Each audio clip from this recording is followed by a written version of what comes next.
The crack split the air of Seoul's Grand Imperial Ballroom like a gunshot wrapped in silk. It was not loud enough to stop the orchestra. The violins continued their measured arc through the second movement, entirely indifferent to human suffering. But it was loud enough, that sound, to stop every conversation within 30 feet. And in a room where silence was the only honest currency, 30 feet was a very long distance. Amara Cole did not stumble.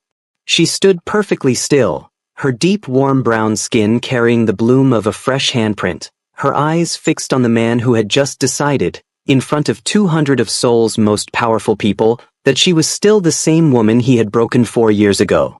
He was smiling. The kind that lives at the corners of a mouth and belongs to men who have spent their entire lives confusing dominance with authority. He had no idea. He had no idea that the tall, utterly still figure at the far end of the ballroom, the man with jet black hair and eyes like the surface of a frozen lake, whose very presence had caused 3 men nearby to quietly reach for their earpieces, was already watching. That those 3 men had already begun to move. That the head of security for the Grand Imperial Hotel had gone very, very still near the Eastern Service door, because he recognized, with the professional precision of someone who has seen this particular quality of stillness before, that what was about to happen was not a confrontation. It was an accounting. Brandon Ellis stood in the center of the ballroom with his smile still in place, and he had absolutely no idea that he had just made the most expensive mistake of his life. Welcome to Syndicate Soul Stories. Hey everyone. Before we begin, please tell us where you're watching from in the comments, and turn on all notifications so you never miss a story.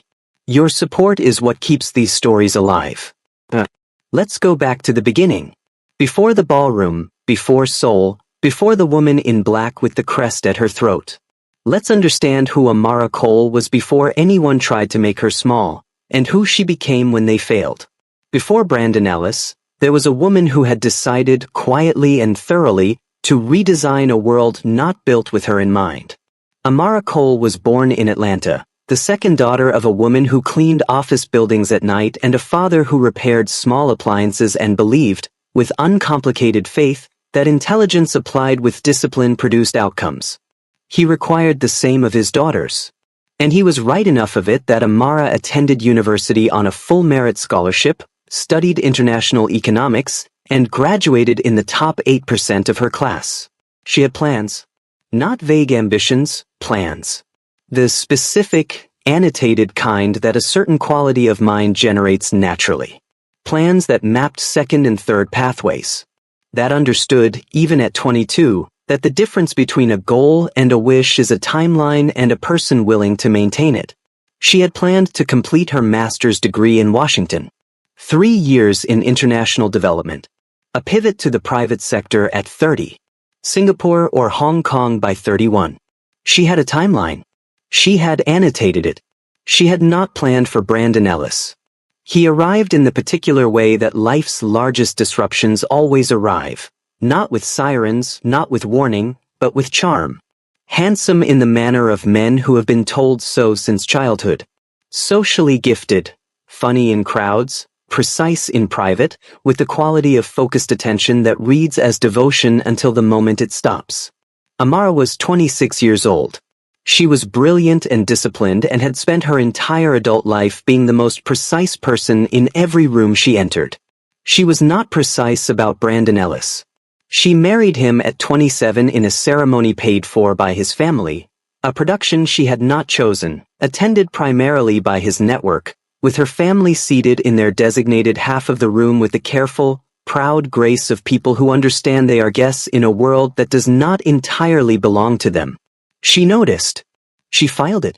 She told herself it did not matter, because love at 27, with a man who looked at her the way Brandon looked at her in those first 2 years, felt like sufficient architecture for a life. She left her master's program because Brandon was in Chicago and the geometry of distance had begun to produce in him a quality of dissatisfaction that expressed itself not as complaint but as withdrawal.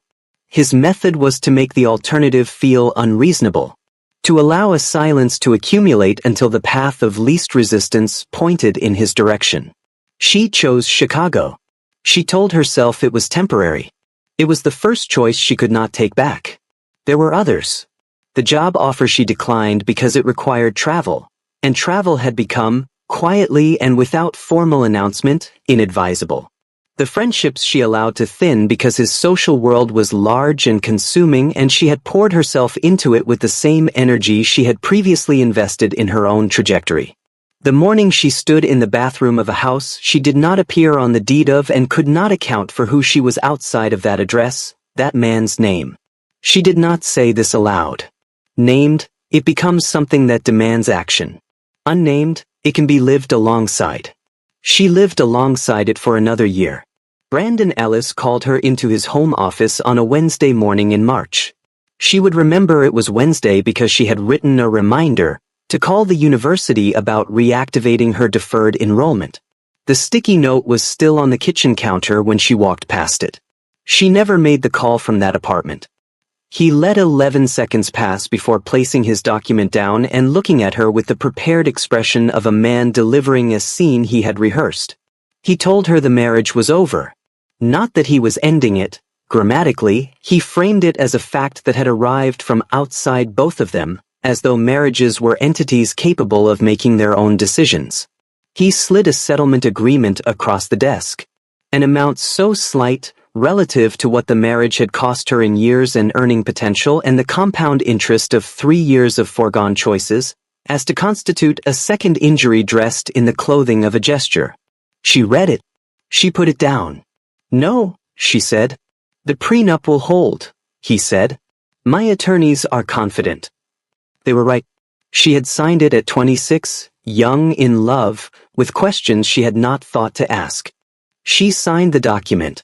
Not because she agreed, not because she believed it was just, but because she understood, with the cold precision that had once placed her in the top 8% of her graduating class, that the fight she was being invited into would cost her the years she had left.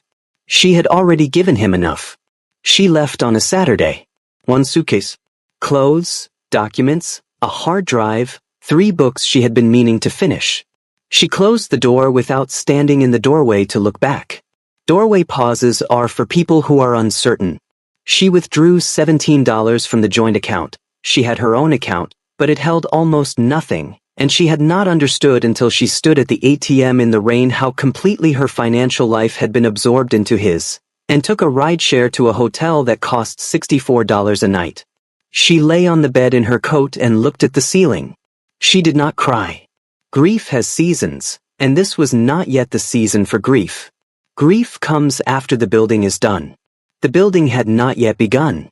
She opened her laptop, found the university's deferred enrollment portal, then pulled out the folded piece of paper she had carried through 3 apartments, a contact name a professor had given her once, with the words, "If you ever find yourself wanting to work in Seoul." She pressed send on both, closed the laptop, set her alarm, slept 11 hours. The best sleep she had had in 3 years. She chose Seoul because it was the furthest place from everything she had known that still felt like it had a pulse. Not because she was running. Running implies the thing behind you still has purchase. She had removed Brandon Ellis from the category of things that could pursue her. He was filed. He was finished. She arrived in October. The city received her without ceremony or accommodation. The subway system was a Byzantine architecture of lines she mapped by hand in a notebook in the first 4 days. The language was a complete system she did not yet possess and intended to possess completely. The room in Mapogu was the size of a generous closet, with thin walls and a window that faced another building's wall. She did not mind. She was not there to be comfortable. She was there to become. She hired a Korean language tutor within her first week and committed 4 hours per day to acquisition on top of her administrative position at the investment consultancy. She ate alone at small restaurants with picture menus. She did not go out socially for the first 3 months.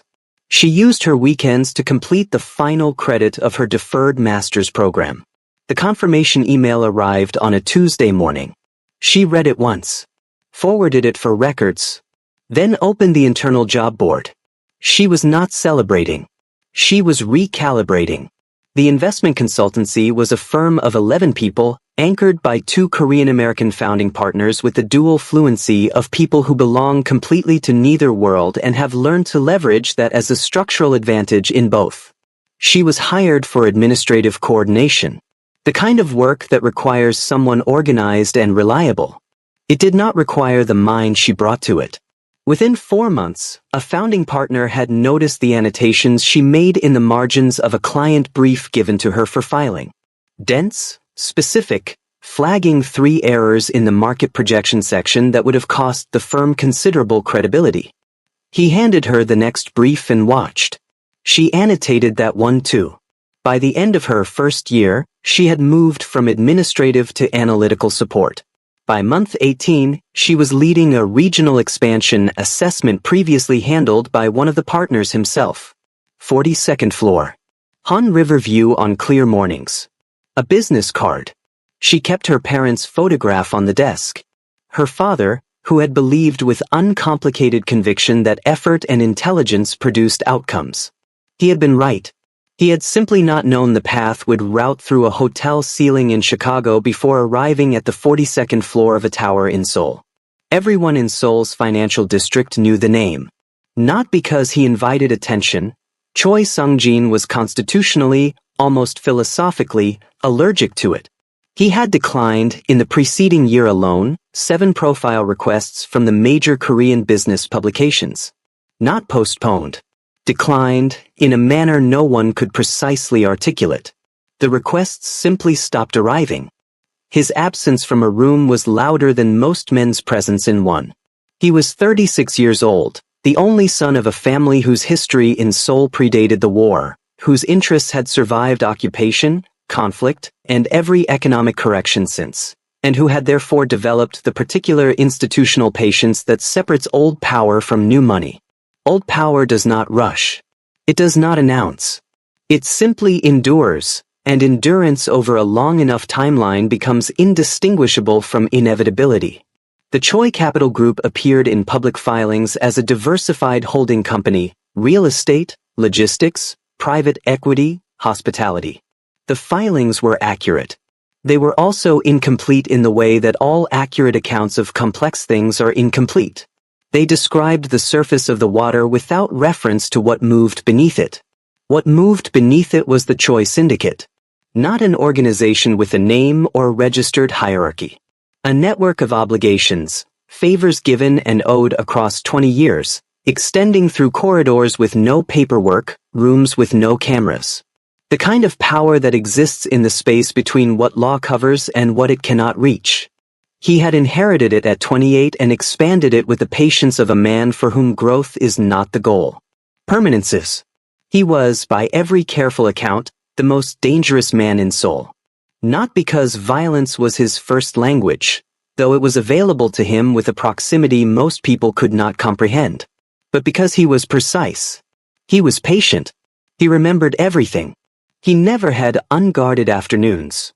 She met him on a Thursday evening at the street market 2 blocks from her apartment, where she bought vegetables with the regularity of someone who has learned that small, consistent routines are a form of self-respect.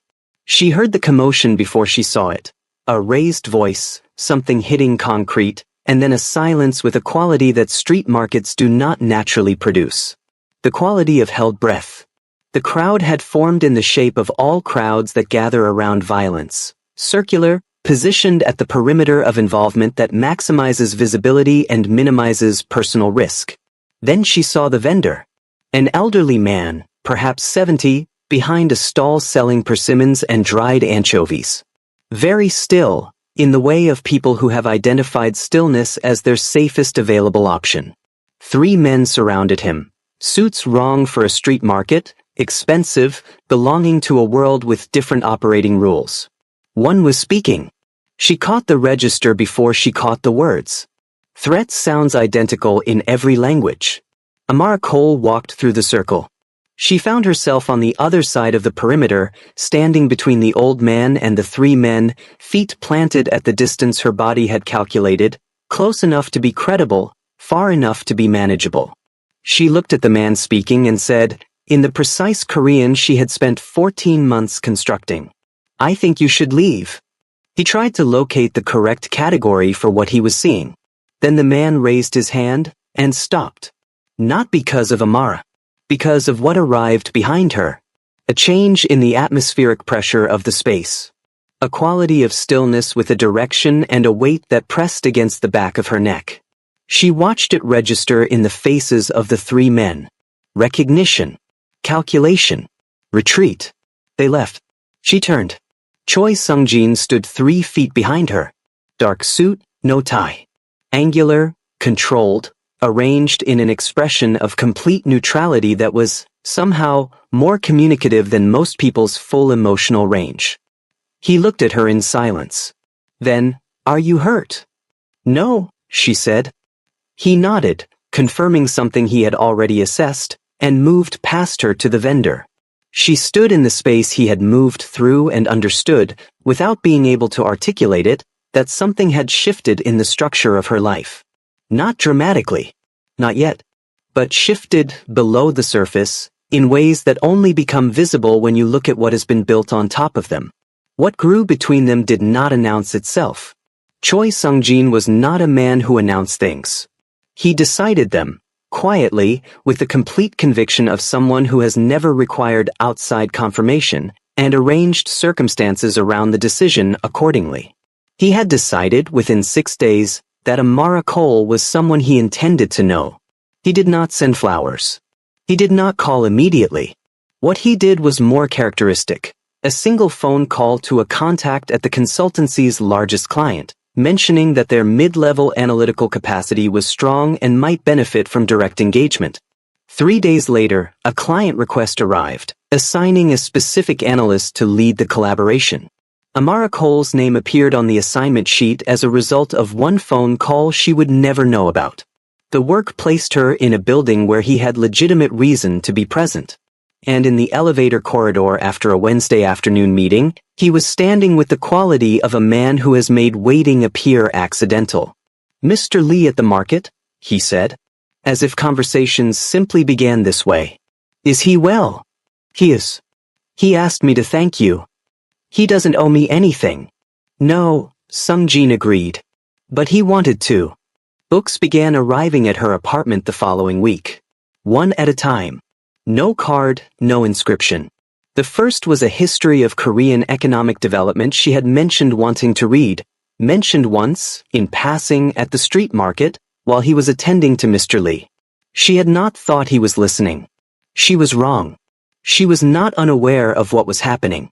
3 years married to a man who had deployed attention as strategy had given her a precise ability to interrogate the feeling of being attended to examine it for terms. For the implicit ledger that most attentiveness carries. But there was a difference she could not dismiss. Brandon Ellis had attended to her with the focus of someone managing an acquisition.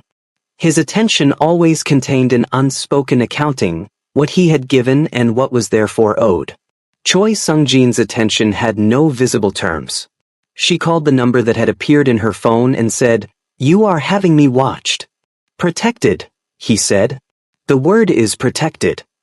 That is not the distinction you believe it to be. It is exactly the distinction I believe it to be. You do not have the right to make that decision." The pause. Then, very quietly, "Not yet." She hung up. She did not block the number. She understood, without elaborating it into language, that this was itself an answer. On the 4th day, she called him. "Dinner," she said. "Once. A place I choose." He agreed without negotiation, which told her something.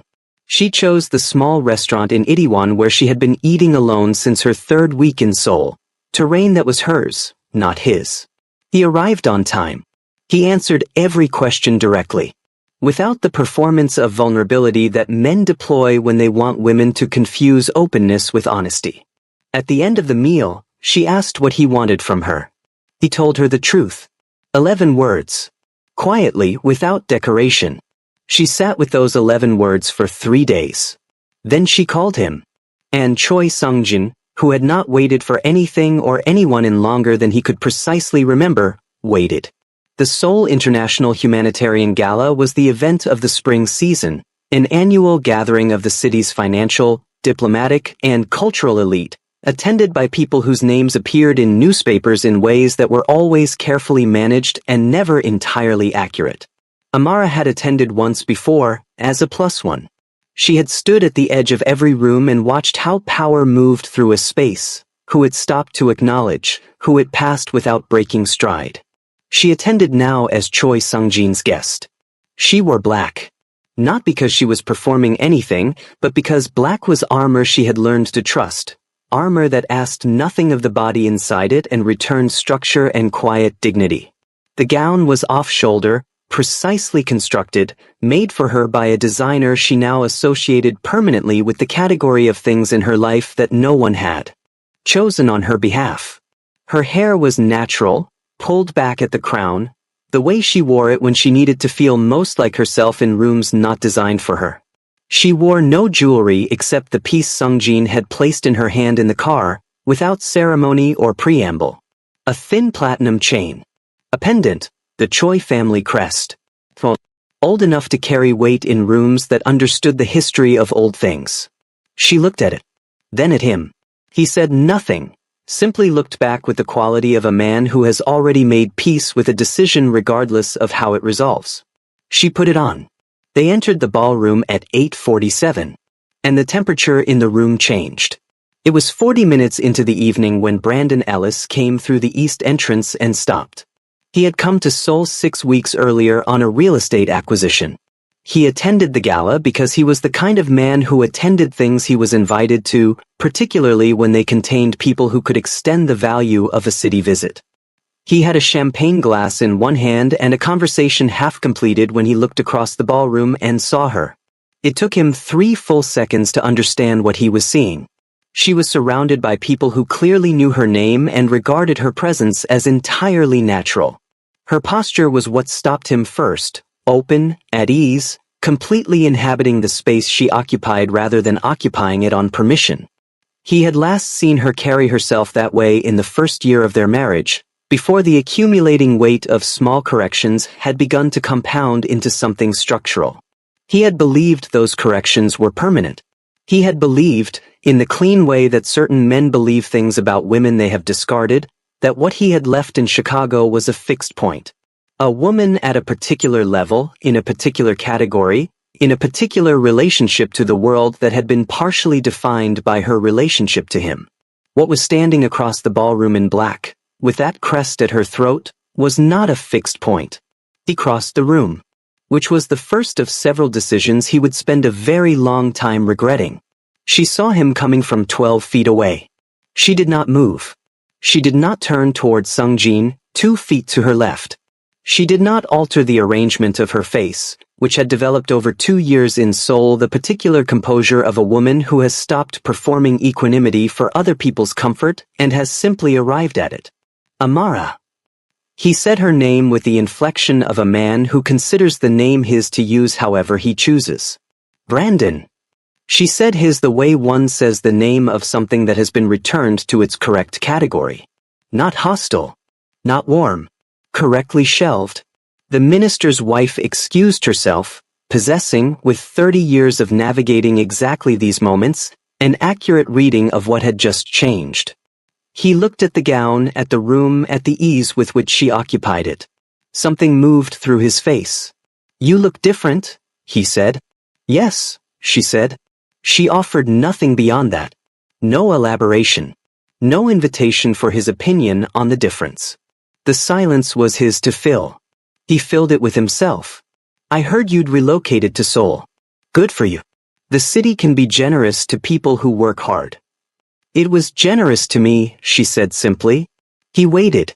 For the performance, gratitude, acknowledgement, some proof that she still measured herself against his assessment.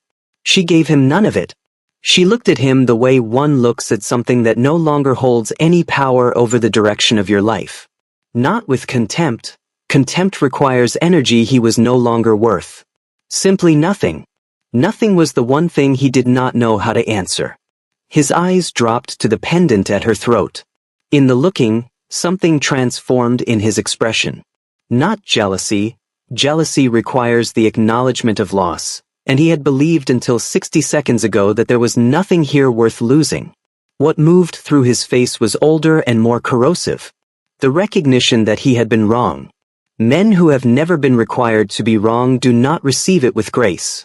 They receive it with the cruelty that surfaces when a man's narrative about himself is interrupted by evidence that will not accommodate revision. He leaned forward and said quietly, for her alone, in the register he had once used to reduce her in private. "You found yourself a powerful new friend. I hope you know what you're getting into. These men don't keep women like you, Amara. They have them for a season, and then they send them home." She held his gaze for a moment she allowed to last exactly long enough. "Like you did," she said. His face changed completely. His hand found her wrist. "Don't embarrass yourself. Don't embarrass me." She said his name. One syllable.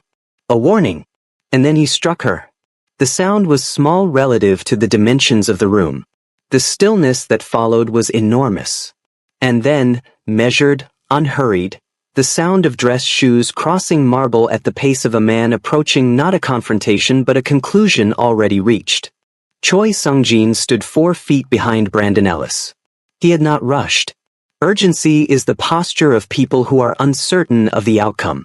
He had not been uncertain of the outcome since the instant it began. He did not look at Brandon. He looked at Amara. With the full, unguarded weight of what she had become to him. Not possession, not performance, but the specific gravity of responsibility that belongs to a man who has decided that her harm is a personal debt. And debts against Choi Sung-jin were not left outstanding. He raised one hand. His senior man placed her evening wrap into it without a word. He crossed to her, settled the wrap around her shoulders with both hands, deliberate, complete, unhurried, as if there were no one else in the room. Then he turned. He looked at Brandon Ellis for 4 seconds. No threat, no raised voice, no visible anger. Something far worse. A verdict, rendered completely, in 4 seconds of eye contact, by a man who had already decided every subsequent step and was simply informing the subject of what had been decided. In those 4 seconds, Brandon Ellis understood, with the irreversible clarity of a man at the full consequence of a choice made 4 years ago on a Wednesday morning, that he had not walked into a room tonight. He had walked into a closing. They did not speak on the drive home. Sung-jin sat beside her with the quality of stillness she had come to understand was not distance. Not absence. It was the way he inhabited decision, completely, without the anxiety of a man still weighing options. Everything had already been decided, in the ballroom, in those 4 seconds of eye contact. She did not need him to speak. She understood his silences now with the fluency of someone who has learned a second language not from a textbook but from living inside it.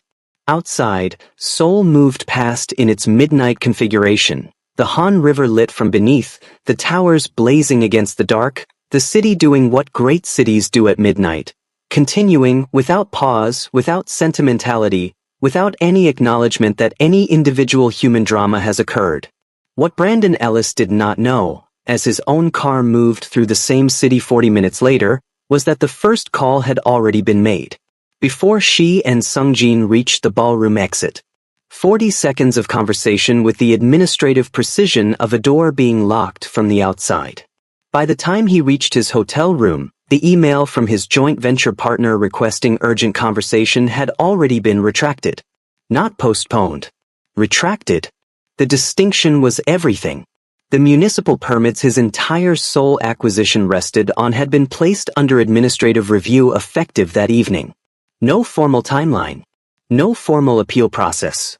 2 board members had contacted their assistants with indefinite postponements. He sat in his hotel room and understood, with the slow and gathering comprehension of a man watching a tide withdraw, that something had changed. He could not yet name what.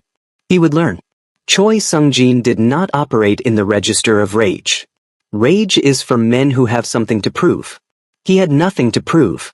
He had, instead, something to enforce, and enforcement in his hands was a slow, total, irrevocable process that bore no resemblance to the dramatic confrontations of popular imagination.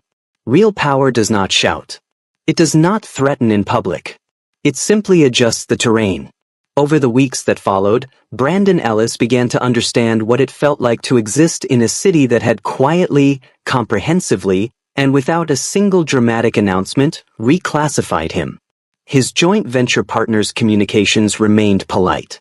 They became less substantive, then less frequent, then administrative, then, over 6 weeks, essentially ceased in any form that would have allowed the deal to proceed.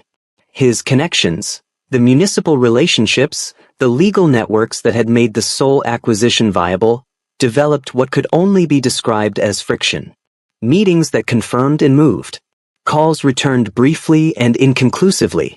Recommendations that had been enthusiastic, and then measured, and then quietly unavailable. He had walked into the Grand Imperial Ballroom as a man of capital and confidence who had never been made to understand that confidence requires earning. He would leave Seoul as a lesson, the kind told quietly in private dining rooms to people new to the city who asked about the rules. The rule was simple. You do not touch what belongs to Choi Sung-jin. She stood at the floor-to-ceiling window late that night and looked at Seoul below her. The city at midnight was vast and settled and fully alive. Not the desperate aliveness of places that fear going quiet, but the aliveness of a city with nothing to prove to the dark. The Han River caught the light of the towers and held it. She had come here with $17 and a folded piece of paper and the grounded silence of a woman who had been reduced to her foundations and had looked at what remained and decided that foundations were sufficient to build from. Not hope, exactly. Something more durable than hope. Refusal. The refusal to be finished. The refusal to let what had been done to her on a Wednesday morning in Chicago constitute the final word on who she was. Every annotated brief. Every subway line memorized. Every hour of language study conducted in a city that did not speak her first language. Every conversation with the precision of someone who understands that being underestimated is a resource, if you know how to use it. A man who moved through this city like weather had looked at her in a street market on a Thursday evening and seen exactly what she was. Not what she had been reduced to. The woman she had built from the material of her own refusal. The woman who walked through circles when everyone else stayed at the perimeter. I know what it is to have your dignity taken in a room that should have protected it. I know the cold of a city that does not speak your language when you have nothing left. I know the silence of a woman who has decided she is going to survive something and is not yet certain how. But your past is not a life sentence. A predator can take everything from a woman. Her city, her money, her certainty. The comfortable geography of a life built around someone who did not deserve it. He cannot take her rising. Brandon Ellis had raised his hand in a room full of witnesses and believed, for one devastating second, that she was still the woman he had decided she was 4 years ago. He would spend a long time understanding how wrong he was. But the reckoning, the full, final, deliberate reckoning, had not yet begun. Part 2 is coming. Before we part ways, let us sit with what this story truly asks of us. Amara did not rise because the world was kind to her. She rose because she refused to let the world's cruelty become her identity. The woman who was humiliated in that marble corridor was the same woman standing beside a king at the end, not because she was rescued, but because she had never truly fallen. She had only been hidden. This is the lesson. Your silence in the face of injustice is not weakness. It is strategy. Your dignity, even when stripped in public, cannot be permanently stolen, only temporarily borrowed by those who do not understand your worth. And the people who once dismissed you will one day have to reckon with every door they closed, because God has a way of making those same doors open wider than anyone imagined. Do not be in a hurry to prove yourself to those who were never qualified to judge you. Your time is coming. It always was. Thank you for watching till the very end. You are truly the best, and this community would not be what it is without you. If this story moved you, please give it a like, share it with someone who needs to hear it today, and subscribe for more Syndicate Soul stories. We have so much more coming, and you do not want to miss a single one.